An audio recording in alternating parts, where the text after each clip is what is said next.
This episode is sponsored by BetterHelp. October 10th is World Mental Health Day, and this year we're saying thank you, therapists. BetterHelp therapists have helped over 5 million people worldwide on their mental health journeys. That's millions of stories, millions of journeys, and behind every one is a therapist who showed up, listened, and helped someone take a step forward. Moments in therapy, like the right question, a safe space to cry, or a small win, can change lives.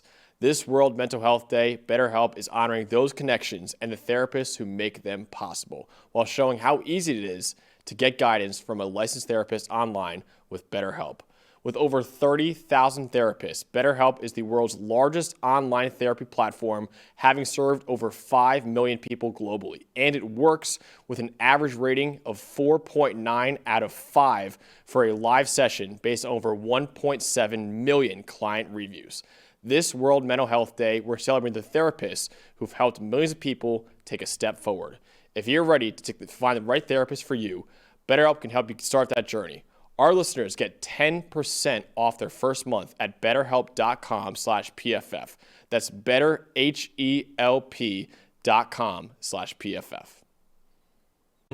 First game we're getting to, Tim Bob in the chat saying Indiana is officially legit. They absolutely are, because number 7 Indiana beat number 3 Oregon 30-20 yesterday at Oregon. Let's go over the highest graded players, starting off with the Indiana Hoosiers. Highest grade player was linebacker Isaiah Jones, 87.1. Elijah Hardy, another linebacker, 85.5. Aiden Fisher, another linebacker, 82.2. Elijah Surratt, the star receiver, 82.1. Mikael Kamara, the star edge rusher, 74.2. And Fernando Mendoza with a 58.5 grade in the win for the Hoosiers. Let's go over to Oregon with their highest grade players in the loss. Cornerback Brandon Finney Jr., who had the pick 6, 84.5. Tatum Tuioti, the edge rusher, 77.5. Jordan Davison, the running back, 75.6. Bryce Betcher, the linebacker, 74.6. Dylan Thiedemann, the safety, 72.3. And Dante Moore, the previous Heisman Trophy favorite, with a 47.2 grade, his lowest of the season so far. Dalton, for you, what told the story in this game? I think there was a lot of this game for Indiana that was won in the trenches on both sides of the ball, but the most shocking part of it was just how effective they were rushing Dante Moore. Dante Moore was under pressure over 45% of the time in this game, and Oregon came into this game as the best pass-blocking team in the country, bar none. It was just an unbelievable effort, from the four-man rush up front when Indiana was sending basic looks, but also all of the simulated pressures and different rotations that Indiana showed in their defense that does make them so dangerous. It's a signature of their defense. 76.2 team pass rush grade, 38% pass rush win rate. 11 different players on Indiana's defense had a pressure in this game, and they racked up 6 sacks. You could feel it, especially as the game went on, that Dante Moore was feeling rattled back there in the pocket, because Indiana, even though they were almost always sending 4,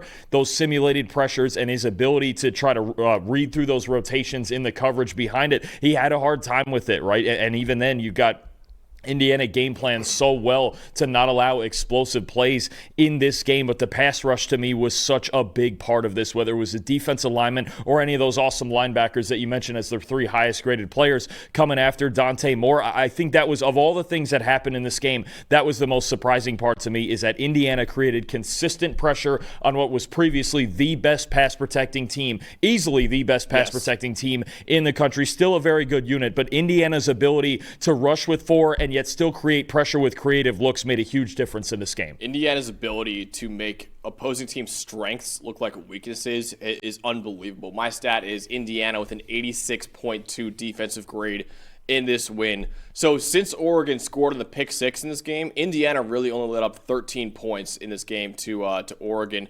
completely dominated on defense.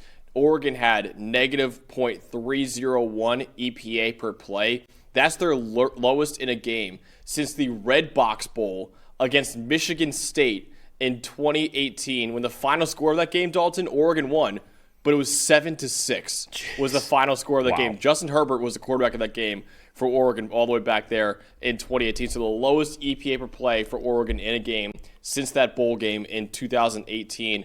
Dante Moore, 45.9 passing grade. He was the Heisman Trophy favorite. Not anymore. Lowest passing grade he's had since his true freshman year at UCLA. Oregon's 58 offensive grade in this game was his worst of the season by 11 points too. Worst pass blocking grade and the worst receiving grade of the year too.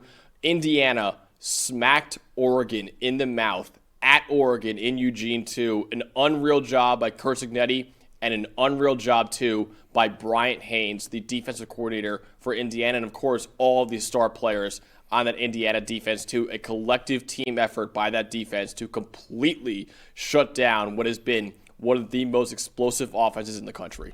And I think the stat that sticks out to me more, even on top of that, is Indiana did not give up an explosive play in the second half of this game. Yep. In the entire second half, run or pass, they did not give up an explosive play. They took one of the most explosive offenses in the country and just completely stalled them out, confused the quarterback, beat up the offensive line, didn't let them get too much going on the ground, especially as far as big runs goes. This right here, and I know Fernando Mendoza's in the spotlight, and we're going to talk about, I'm going to talk about Elijah Surratt. And Omar Cooper's really good. And, and as many points as this Indiana team puts up most weeks, their defense to me, and especially their front seven, last year was the best part of their team, and this year it's the best part of their team again, and even better. Mikhail Kamara, Aiden Fisher, Isaiah Jones, Tyree Tucker, all these guys they have up front. Just an unbelievably good front seven that they have, and then the way that they marry it with the rotations on the back end in the secondary with their zone defenses. This Indiana team is legitimately one of the 5, maybe 6 best teams in the country. I think at this point, they're better than last year. Last year, yes, okay, and we have to remember their 2 losses last year for everybody that doubts them. They were the two teams that played in the national title game. They were not beating Notre Dame and Ohio State regardless. And maybe they won't beat Ohio State this year, but all of a sudden, you look at the road that Indiana has now through the rest of the regular season.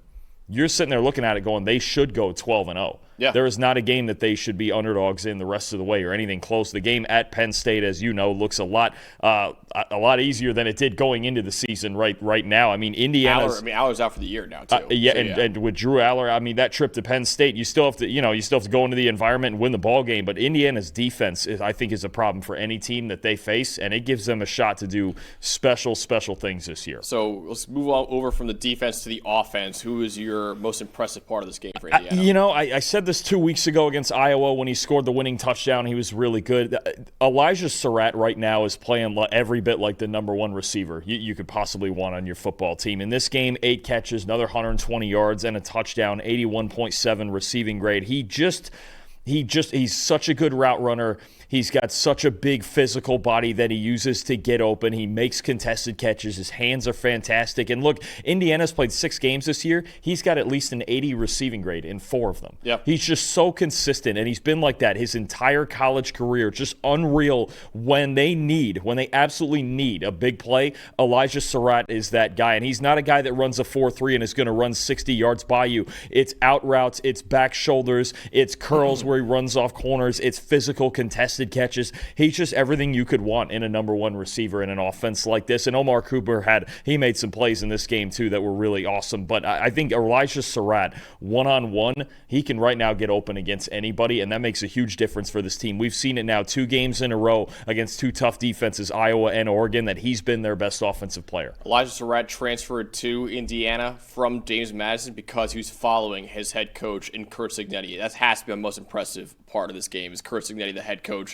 of Indiana. It is unfreaking believable what that guy is doing at that program in only his second year at that program too. Last year, one of the greatest Cinderella runs we've ever seen in college football. Indiana was 11-2, made the college football playoff. The 3 years before Curt Cignetti was hired, before last year, they won a combined 9 games in those 3 years. So they averaged 3 wins per year in those 3 years before he was hired. And they went 11-2 last year and made the playoff. But still, going into this year, the expectation was, okay, they'll be a top 20 or so team after losing so much talent from last year. Still be a good team, but maybe not a playoff team anymore. And they are now. Now you're looking at them right now. They're a top 5 team in the country. And you look at Indiana. I mean, listen, last year you could argue, yeah, they lost to Ohio State and Notre Dame. Their best win, you could argue, was over a 7-5 Michigan team. Now, Cignetti proved, hey, last year we weren't beating the nation's best teams. This year we can beat the nation's best teams, and we are one of the nation's best teams right now. It's the first ever road win over a top 5 team for Indiana in program history. Indiana could be ranked in the top 3 of the AP poll. That has never happened in program history. The highest ranking Indiana has ever had in the AP poll was number 4, which was in 1945 and 1967. So they've never been higher than number 4. They should be higher than number 4 in the AP poll this week. I would argue right now, Curt Cignetti is a top five coach in college football. I put this guy in my top 10 going into the year, and many people said I was going way too early for putting him that high. He is absolutely a top 10 coach, and I would argue a top 5 coach in college football right now. This guy is a winner no matter where he goes, from James Madison over to Indiana. And Eli, our producer, Dalton, made a great point back there in the studio before the show. He could be the first coach ever to win AP Coach of the Year in back-to-back years. He won it last year at Indiana, and I would argue deserves it this year too for what he's doing with that program right now. It is unbelievable what he's doing for Indiana.